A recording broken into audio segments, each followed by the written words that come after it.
Nandito kami ngayon sa SM Center mga kapatid. Kung saan dito kami kumain sa Mang Inasal. Ay mga kapatid. So kakatapos lang namin kumain mga kapatid. Dito kami. Nakatapos lang kumain.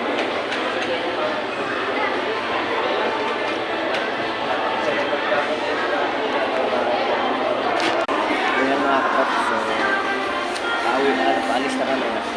Nilipat na naman kami kung saan maggalaan.